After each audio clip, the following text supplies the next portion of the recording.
是在他最近的采访里，好像他已经把秘密说出来了。我们今天想听一听你的版本，看看对不对得上。我不知道这个事儿，你不知道他嘴巴那么漏是吧？不知道，嘴有点松，要不然叫卡尔松。他应该会看到这一段视频的。卡尔松也不知道自己的名字是这么被解读的。对，那他说的对吗？所以他说的，他说的是你们两个，我们不跟他说啊。我们来听一下两个版本一不一样。对你要不然你们说了啥？说了啥？我就跟他说，我说那个海报底下的那个盒子挺好看，你可以抢走，把那个盒子他给你端过来的时候，你给拿走。你身体好，你抢得过他。他说他不敢，我说没事，你可以。看来好像是差不多一致的，对，人也没乱说。但是他胜在你的英语非常好，就说感觉你是整个队伍当中比较活泼外放的一个。你是不是在跟比如说国外的这些选手沟通的过程当中，你自己的性格也会比较的开朗一些？我觉得因为他们首先很开朗，然后再加上可能我会跟他们熟悉了以后，也会跟他们有一些互动啊，就是一些开朗打招呼的这种方式吧。那我刚刚也有问过龙队，别人怎么叫他，他说大家都会叫他马龙。包括我们今天在这一次奥运会当中，有一个就是你们给自己读 ID 啊，你读自己的 ID Wang Chuqing， 那他们是怎么平时叫你的呢？你说国外的人吗？对，他们就是一个王，就是王就叫王。OK， 所以说我们的这一些这个运动员们的 ID 在国外的选手当中也是会比较流行一些。那除了这个之外呢，其实在之前的男团比赛之后，你们在这个球台上面是都签上了自己的名字，而且这一次其实巴黎奥运会的整个配色都非常大胆，而且球台是直接使用了这种黑粉的配色。我想问问，在专业角度上，你觉得这个颜色是 OK 的吗？还是你会觉得这个颜色可能在打比赛的时候会有一点点小小的影响？我觉得没有吧。然后再其次是我赞助商，我做的东西都好看。太会说话了，高情商。那这一个配色是不是就是配到你的心里头了？就是这个黑粉特别好看。我想问一下，就是从专业的角度来讲，这个黑粉需要你们提前去适应一下吗？因为毕竟跟之前的这种球台的颜色会有一点不太一样。其实颜色上来说，并没有多大的不适应的感觉。不论它做出什么样的颜色，其实它只要不是让球有反光的感觉，其实都可以。所以说，就是主要还是这个台子的材质的这种不一样，会让我们有不适应，需要适应。所以说当时在现场看到这个配色的时候，大家都是眼前一亮。除了这个之外呢，可能大家非常关心的是另外一个，就是关于我们的 pin。这个其实在网上非常非常的火爆，包括有很多的中国的运动员带了很多的 pin， 可能会有很多的选手也好，还有志愿者，这能不能跟你交换一下？今天我们的节目可以独家的给大家展示一下，楚钦的 pin， 要不然你来。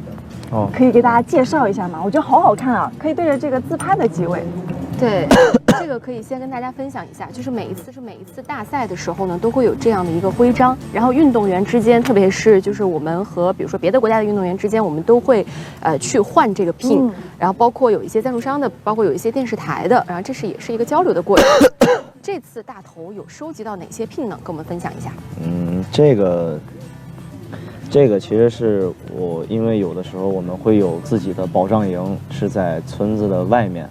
然后在走到村子外面的时候，有一位中国的友人送给我的。我觉得这个也是 Team China， 也是一个乒乓球拍，然后也是一个龙的一个，我觉得非常好看，元素都有了。对，他就给我写，然后这就是我们代表团自己做的，给我们的，发给我们的 pin。据说非常抢手这个 pin， 中国代表团。然后这个是那个皮卡丘的一个，也是好可爱啊，皮卡丘的这个也是别人给我的。然后这个路飞也是，因为我比较喜欢路飞这个动漫，我是海贼迷，然后就看见这个就走不动道了。对，海贼王的男人挂在了最上面最醒目的地方，看我有这个海贼王的 pin。看看下一个，这个是美国队的，一个洋的，因为他当时找换嘛，这个国家我有点记不住，这个国家记不住了，也是换的，对，也是换的，包括印度这个也是换的，香港也是换的，然后这还有一个美国的另一个，就是他给我的，然后这是一个加拿大的一个标志吧，但是其他国家的聘确实没有中国的好看，到最后也有点不想换。对，这个话我听了很多人说，因为很多的志愿者也好，路上遇到的人也好，甚至他们愿意说，我们能不能买你这个聘？说你们中国的这个聘做得太好看了，各式各样的，这咱们的文化输出一绝，非常的棒。对，而且我觉得对于运动员来讲，其实每次比赛结束之后，就是收的这一串聘拿回去，也是一个非常好的回忆。是的，因为在此之前，可能很多人是把证件也好挂在家里展示，但可能从现在往后开始，更多的是我们的证件上很多的聘，包括出去之后花里胡哨的，都是我们这个中国带出去的中国聘。就非常的好。那提醒一下我们各位，我们左上角的福袋当中呢是会有我们楚青的亲笔签名，大家可以参与到我们的福袋的互动当中来。好了，那我们接下来呢来下一个话题。其实下一个话题呢是之前亚运的时候，不知道楚青还记不记得，当时在我们的冠军驾到是雨琦姐主持的，有问过一个关于你的发型的问题。哦，因为当时我记得亚运期间的冠军驾到就是男乒是分别来的，然后楚青是后面来的时候，我记得很多网友很关心说你在亚运村的时候剪的那个发型，然后这次呢在奥运村没有剪头发，是因为不赶了吗？我首先没在亚运村剪吧，好，是在那个亚运期间，是在就是备战亚运期间，我们在杭州备战的，然后在杭州一个商场里面剪，但是商场叫什么我也忘了，我就是不想想起来。商场说谢谢哥，谢谢哥的不点之恩。完了以后，这一次呢，就是在出发前我就告诉我那个就是比较信任的理发师，我说你给我剪短点，因为这次时间长，我不想再动刀了。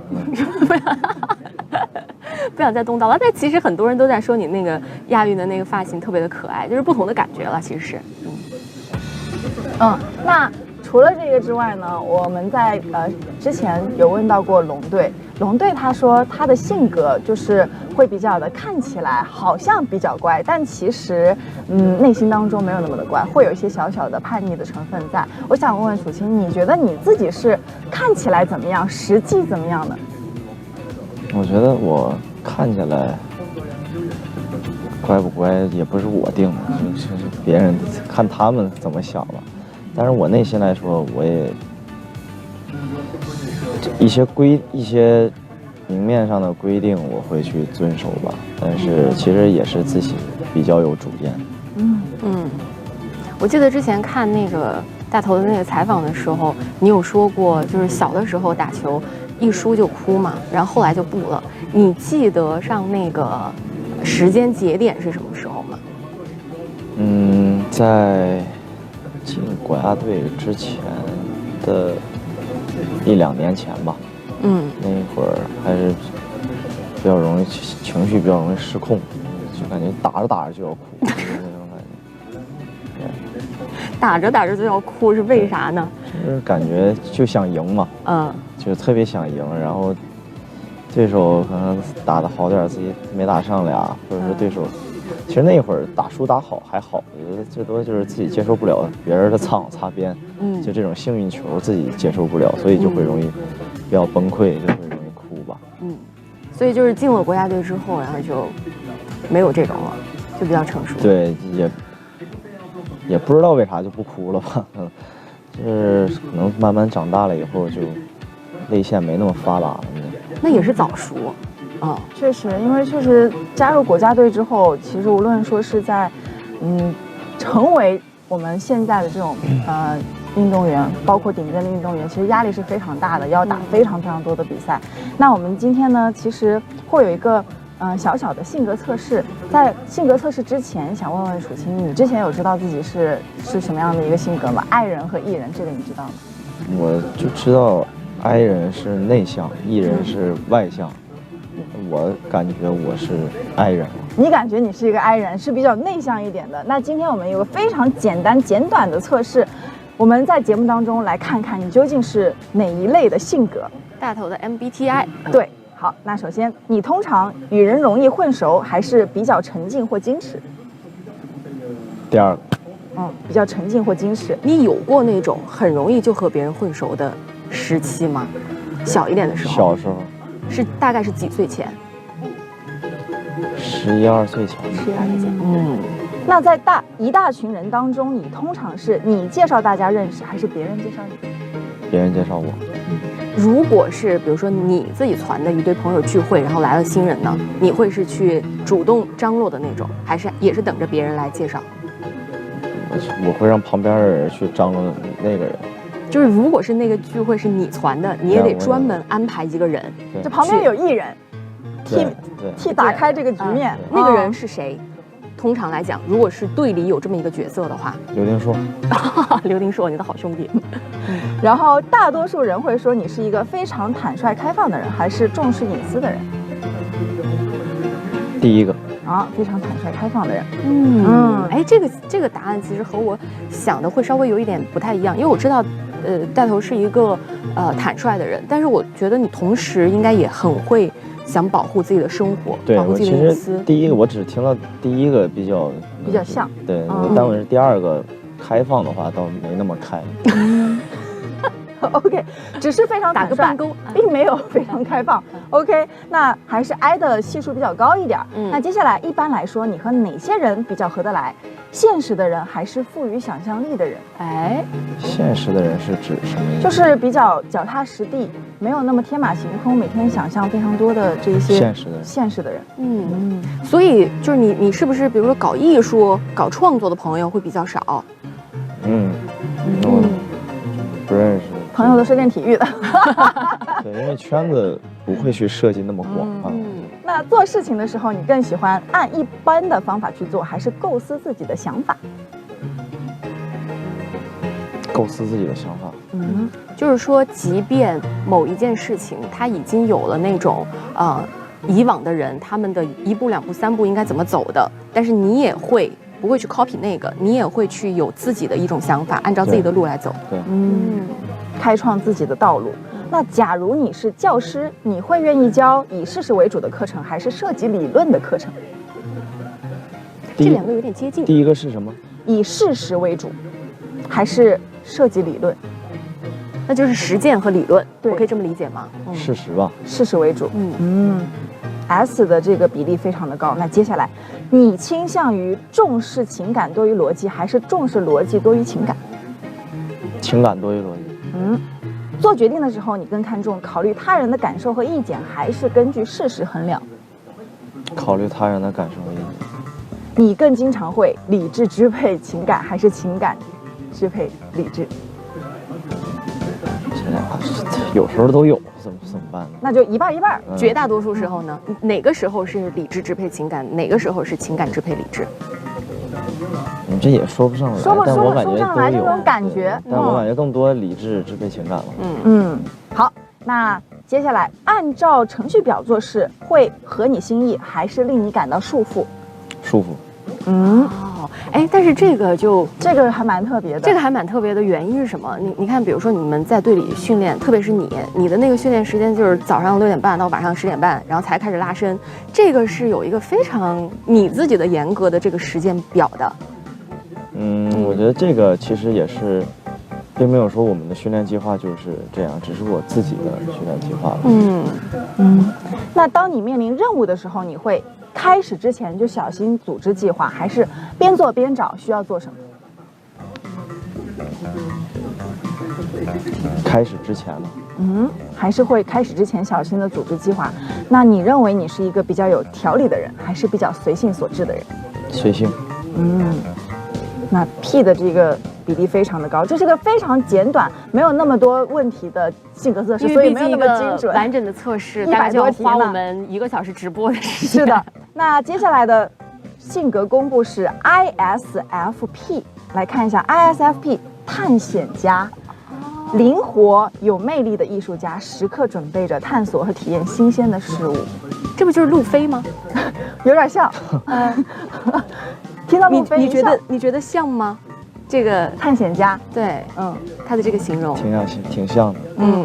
有一点像。刚才的哪些词语，就是这个 ISFJ 的哪些词语FP 的哪些词语，你会觉得跟你本人的性格非常的贴？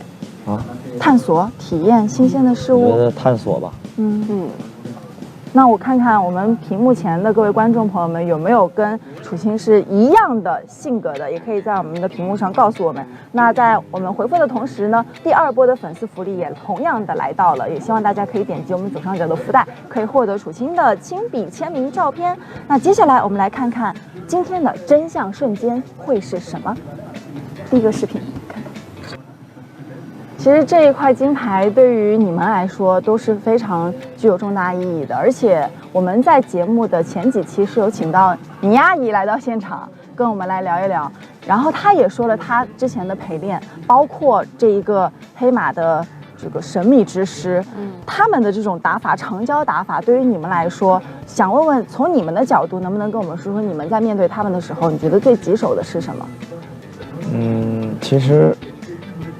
这一对组合，因为大家都没有见过，最多就是他们在打奥运会预选赛的时候出现过，并且他们就是第一阶段就顺利进入到奥运会了，所以说也当时就会感觉到很有实力，而且因为也很有可能第一轮会碰着嘛，因为他们的排名很低，所以说在第一场奥运会的第一场碰上这样的对手的时候，就会感觉到心里面会很不舒服，特殊打法。所以说，还是感谢中国乒乓球的这样一个强大的集体，在封闭训练的时候，也是找了中国无数个比较就是水平相当高的这种长焦打法的选手来跟我们训练，有了这样的一个阶段性的这种适应，我觉得就对于这样的一对打法的时候，内心就不会出现恐惧或者说不适应、慌乱的感觉吧。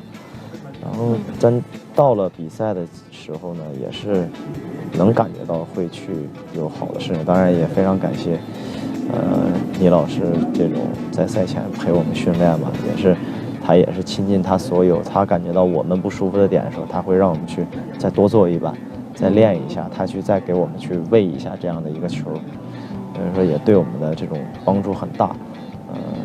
包括之前在封训练当中，邓亚萍老师也再来给我们去做这种指导，对于长焦这种打法的一些特性，所以才奠定了那天决赛的赢下的基础吧。我之前也听亚萍姐有聊过，就是赛前的时候陪伴大家一起训练，我就觉得我们说这个国乒啊，国乒真的是一个很大的集体。你看有倪阿姨这样的前运动员，然后有亚萍姐这样的那个退役运动员，然后包括还有很多的这个可能国乒的这个工作人员，可能确实是所有人一起的努力啊，来帮助我们每一位运动员赢得这个比赛。是的，而且其实那一天混双的比赛，我是有在现场就是看你们的比赛。所以我能感受到，其实那一天的决赛是非常的激烈的，包括他们就是整个的打法也好，他们的气势也好，我觉得他们也是蛮有自信的，尤其是在他们打败了那么多的对手，来到决赛跟你们成功的在决赛当中相遇。我想知道，当时你们能够成功，最终在关键的这一局当中拿下这个比分，拿下这个胜利，拿下这个金牌的时候，你当时真真切切的那一个感受是什么？有没有觉得就是压力得到了释放，还是说觉得就是首先会感觉到释放吧，然后再就会有很多的感触，就是他会在那个瞬间突然间回想到你感觉到你不容易的，在这些年当中感觉到不容易的一些在混双上的坎儿，或者说一些实力，一些训练上的这种煎熬的过程，对，这些情绪都突然间涌出来吧，感觉一切都值得。是的，除了这个之外呢，其实还有就是男团比赛的那一天，我们也有个视频，你们可以看一下。我觉得其实刚才那个楚清在说在混双夺冠的那一瞬间，会想到之前的很多的这个事情嘛，然后包括这个视频里面你也在讲说太漫长了。其实说这个奥运周期太漫长了，它并不是指这几个比赛日，其实是指这一个奥运周期，对吗？对，我觉得说的非常对，这是我内心的想法。因为你一个奥运周期，就我这次的奥运周期可能是最短的，因为只有3年，因为疫情的延后，然后巴黎的如期举行，所以说它只有3年的这种时间，可能自己在东京的时候，并不具备参加奥运会的这种能力与资格。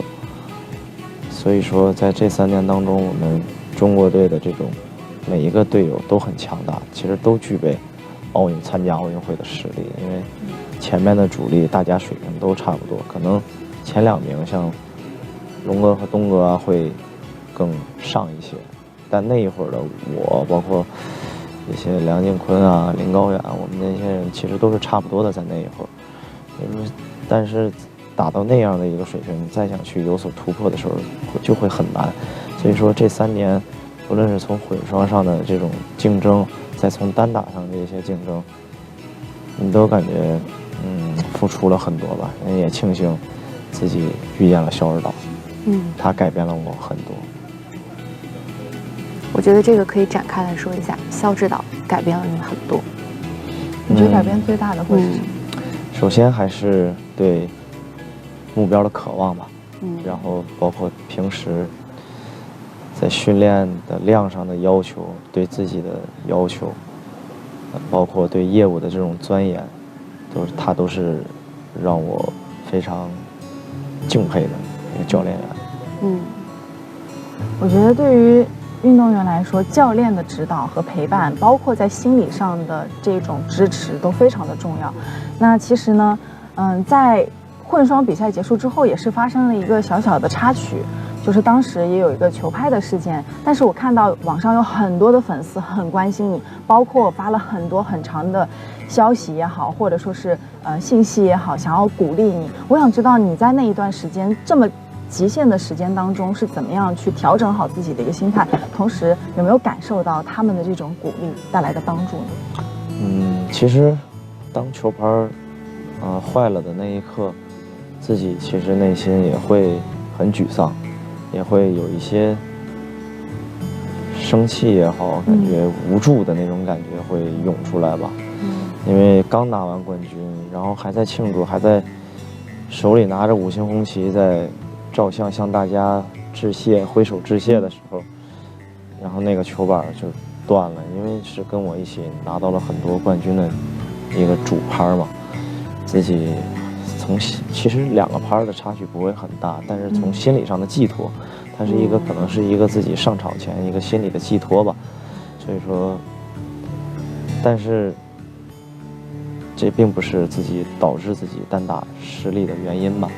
我觉得更多还是自身的能力不足才导致这样的一个局面，再加上其他种种原因，还是对于奥运会这样的比赛的这种消耗上来说，是自己没有想到的。因为不论是以前也经常打3项，也经常会有很多的一天有很多的比赛，但是奥运会的这种消耗是超出了以往每一个3项的比赛多了很多，多了很多倍，是让自己没有想到的，感觉就是缓不过来，包括身体上出现的这种反应，精神上的这种疲劳，导致让自己在场上没有办法去以一个自己认为一个100%的这种状态去面对单打比赛吧。我记得我刚才听完你说的这段话之后，我记得你好像小店的时候接受了一个采访，然后你当时大概说的那个意思就是，你的性格其实就是一个不怕输的性格，对，所以无论在比赛当中也好，或者在每一个周期也好，它发生了什么事情，我觉得可能都会成为你这个一路往上攀登路上的一个非常宝贵的财富。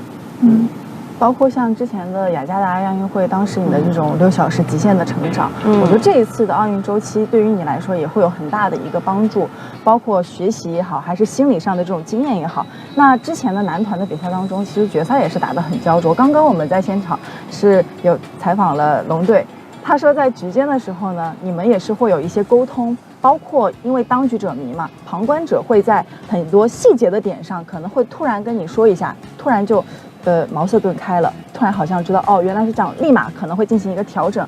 想知道当时他们在跟你说的时候，你觉得听完之后有没有这种感受？有，都有。主要这个是龙队想问的问题，因为我们问龙队说了什么，他分享了，对，然后龙队说，反正我是这么说了，他有没有听到我就不知道了。你们可以问问。对，有肯定会有，因为确实是，不论是你在场上的时候，因为你只能想到自己，你很难去以一个平衡的视角去观察到对手。等于说你在场下的时候，你就会观察到对手的一举一动和举止啊，包括他球上的一些发生的一些状况，你就会有一次，你会看着他的心理，你会能看透他的这种猜想心理吧。那除了这个之外，我们还可以来聊一聊，包括像混双也好、双打也好的一些小小的细节。刚刚我们跟龙队也有聊到过，就是因为你的就是打者是左打者嘛，就是有看到很多，比如说孙颖莎的需要闪过给一些位置，然后包括龙队，那你们在这个配合，尤其是训练的时候，能不能说从你的视角，你需要怎么样把控这个距离，能够做到非常专业的跟他们有一个这种神仙配合呢？我觉得这个就是凭他们自觉吧。他们要不全力躲，我就撞上了。龙队，我们刚才问龙队那个，我说有没有被抡过，龙队说好像抡过你，就是当时在比赛当中，他说是有那么一下，是吗？对，是不是？因为在第5局的10比5的那个球吧，就是我发完球以后，对方拉到他的正手位，他这一下是有碰到我的腿的。当时我还问了他一下，就是手有没有事儿吧？因为说了句抱歉。被踩了之后说对不起，我爱着你了那种感觉，我惦着你。没，其实你要被挡着，其实不是那个人打着你的事儿，对于我们来说是你挡的那个人的事情。明白了。所以就是可能这个顶尖运动员，特别这种专业运动员之间考虑问题的角度是这样的。是的，这样才能够让双打打得更加的精彩，或者是更加的棒。那我们接下来呢，我们来看看下一个视频。对，我们就想问我什么？这是想问你平时有看到你在场边，比如说打完之后嘴里会一直说一些什么？大家都在说你是在自己指导自己啊，是真的吗？是在指导自己，还是在心理暗示？在说什么？能不能跟大家说说？其实都有吧，因为不论是心理暗示也好，还是指导也好，因为可能有的时候你跟自己说，其实就是你在进入到一个比赛的一个状态当中，你就能忘掉紧张。你这个说也不是你随时随地就能说出来的，而是你有感而发，你才能自己去说。因为在场上是你自己打，你只有你自己能救得了你自己。所以我认为就是不论是心理暗示也好，这会儿给予自己鼓励，包括自己感觉哪儿没做好，哪儿可以做得更好，去说出来，让自己更内心更直观的去感受、去接受，然后并且忘掉其他的因素，专注到比赛。这样，我认为这是我自己的一个解压方式。那也是在比赛的时候跟自己交流的一个过程，对，自己跟自己对话。对。那我想多问一句，你跟自己说的最多的一句话，或者是自己最被自己激励到的一句话是什么？能不能跟我们屏幕前的观众们也分享一下？激励的话，不能播啊。那今天又要把那个声音拉掉，口型，到时候大家学一下唇语。就有时候 B 是C 语言啊，不能说，不能播。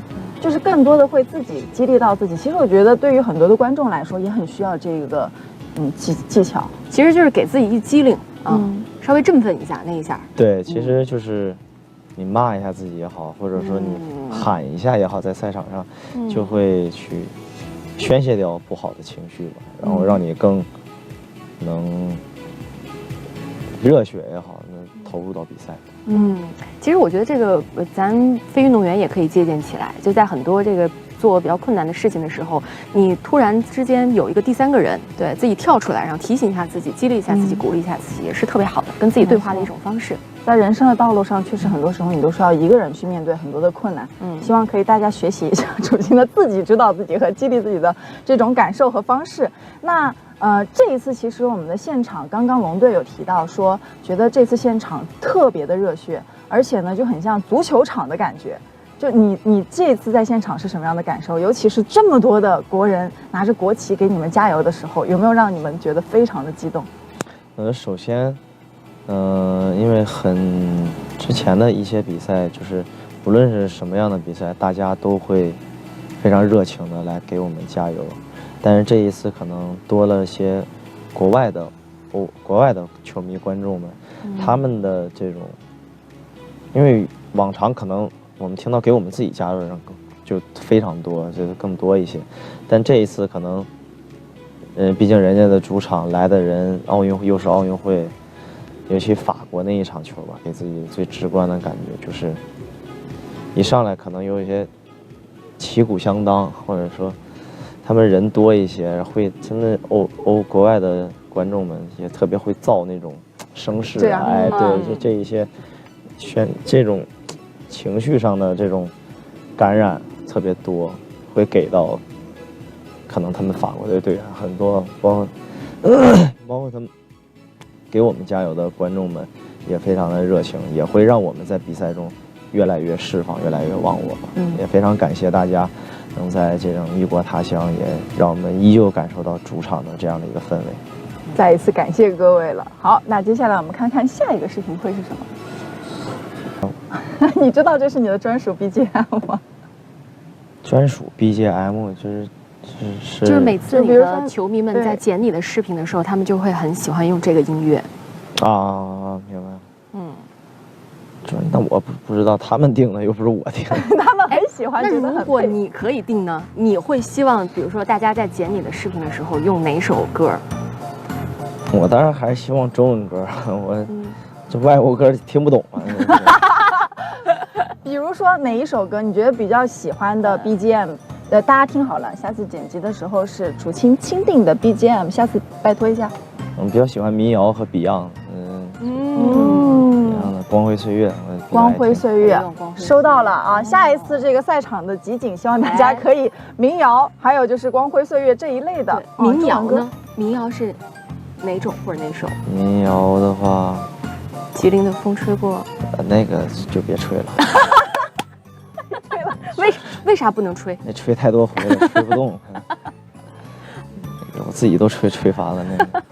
那咱就换一首。我觉得还是我比较喜欢听赵雷的，包括我好朋友隔壁老樊的，包括少帅的歌吧。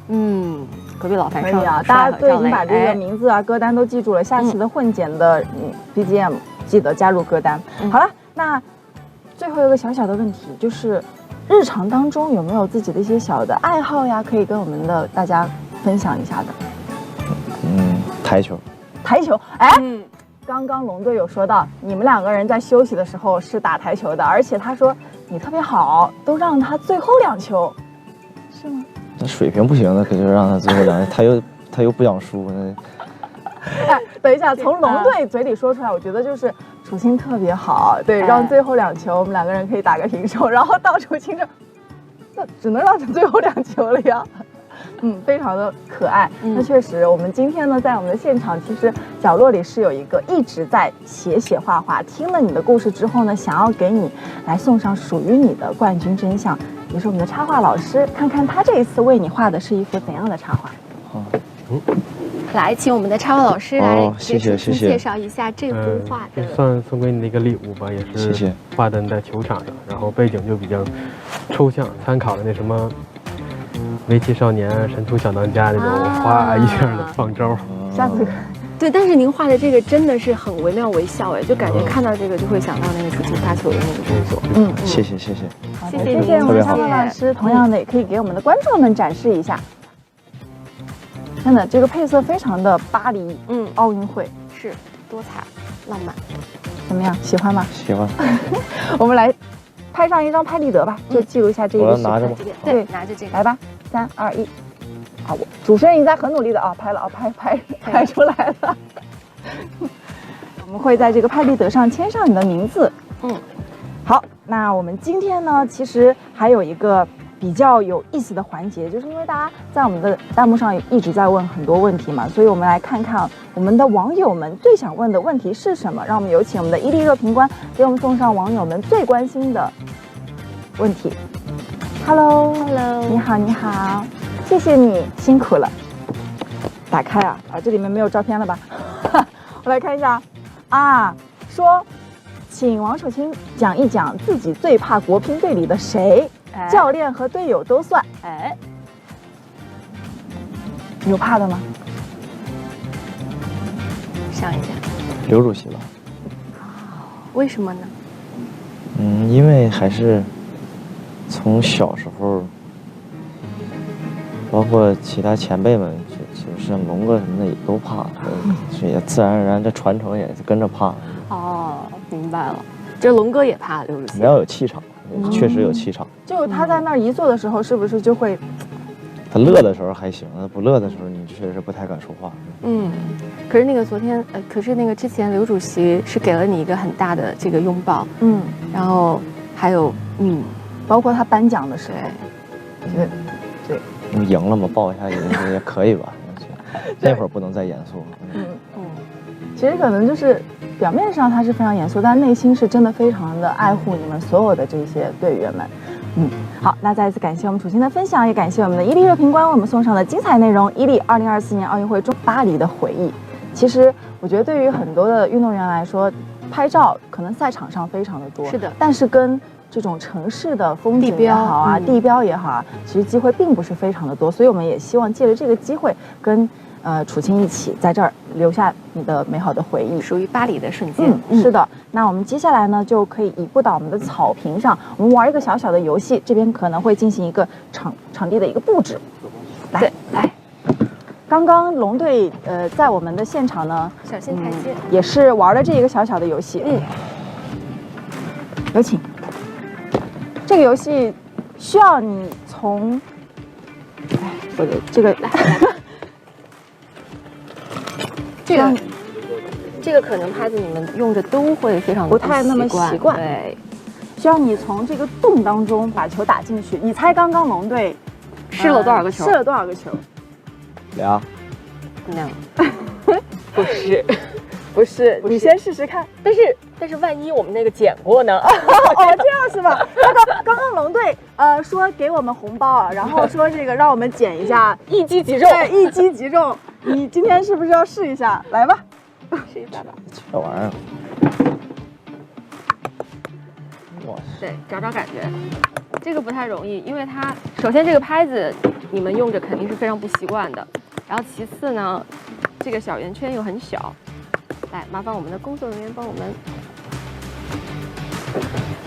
哦，厉害！这几个？5个，对，大概5个、6个。我比他猛吗？大家可以说猛不猛？猛不猛取决于我们那个上一个节目剪没剪。看一下这后期老师是不是有经过加工的？是的。那你要不要再试试？再试试。对，玩一下，直接找到感觉了。哎，自己还打上来回了，回收了。哦，真的很厉害。可以的，厉害。平时会有这种自己的小游戏，尝试一下这种。平时玩的话不会碰乒乓球。平时的就是玩的话就休息了。轻松的放松一点点。那我们今天的这个摄影的场地呢，其实已经是布置好了。接下来呢，也是有请我们楚钦可以去到我们的摄影区，准备就位。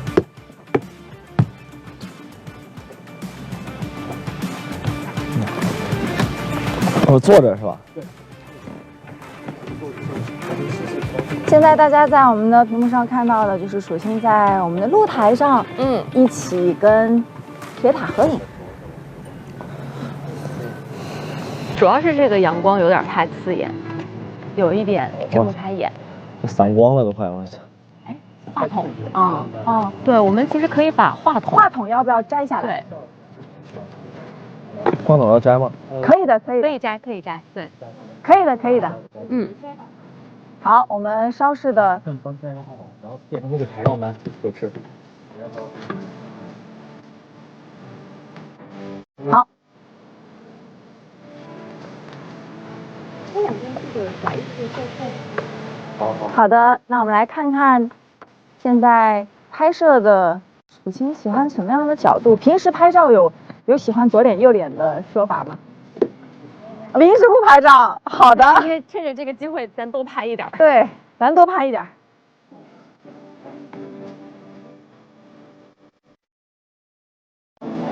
好，在楚清拍照的同时呢，我们节目当中也给大家进行了福袋的放送，在左上角，大家可以点击我们的福袋参与到弹幕的互动当中，同时可以获得楚清的签名照片。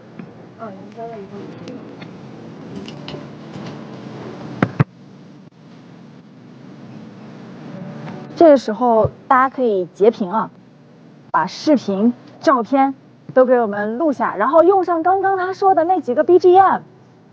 就是那几个 get 到了吗？大家感觉大家应该不用我们提醒啊，他喜欢的都给他安排上。下一次他刷到自己视频的时候，一听啊，这个音乐不错，是我喜欢的，很有品味哦，哎呦不错哦。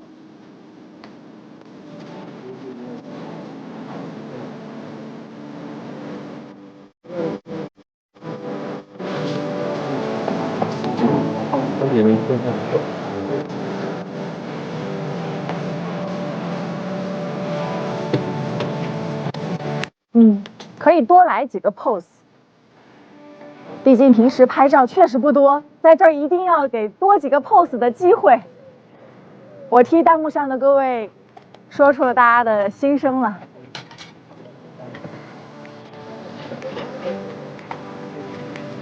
我感觉现在这个就需要配上那个 BGM， 那年我单手插兜，帅的。现场工作人员们情绪价值给的非常的到位啊，一边拍一边都在夸，好帅，太帅了，微笑一下，你笑起来真好看。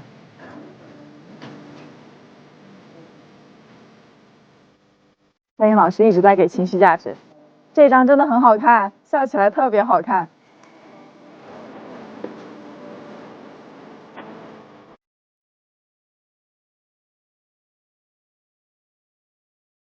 这个环保司令，欢迎郑老师。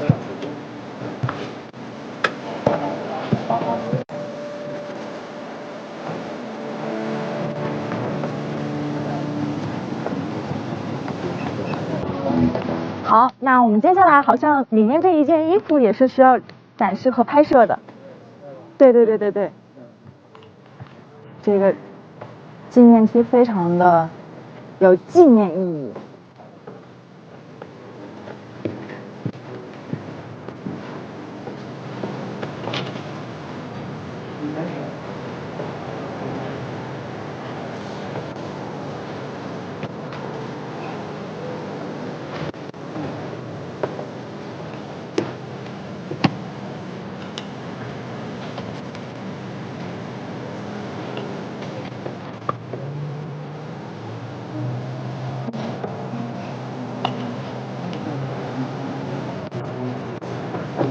好的，项目就在旁边。拍一张就要看影像，看到这儿。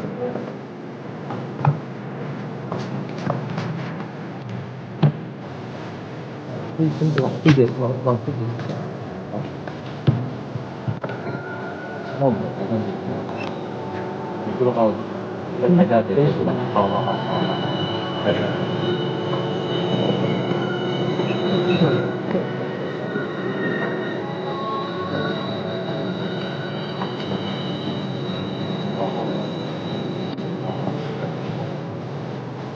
好，那谢谢我们摄影老师。最后，我们还有一个小小的挑战，需要楚清呢拿着这一个自拍的机位，跟巴黎铁塔一起来一张自拍。也希望大家可以疯狂截图。哪个是拍啊？啊，不用拍，他们会给你截。这个是直播的，直播的镜头，自拍镜头。哎，塔呢被头挡住了。我也看不见屏幕。你需不需要来个什么拖着塔，或者是跟这个塔互动一下？这样就行。好，要不要跟大家再说两句？他们应该是在拜拜，想下班的心情。哎，等一下，来这边就到这里吧。来这边好，这边请。同样的，我们在节目的最后呢，有没有什么想要跟观众朋友们说的？这一个巴黎之旅，这个将近20天的时间，非常感谢大家一直的陪伴和鼓励也好，安慰也好，我觉得最终还是走过来了。无论怎么样，我的乒乓生涯远没有结束，也希望你们可以继续支持我，继续支持中国乒乓球队。我们下个赛场见。好的，我相信大家应该在屏幕前听完之后觉得非常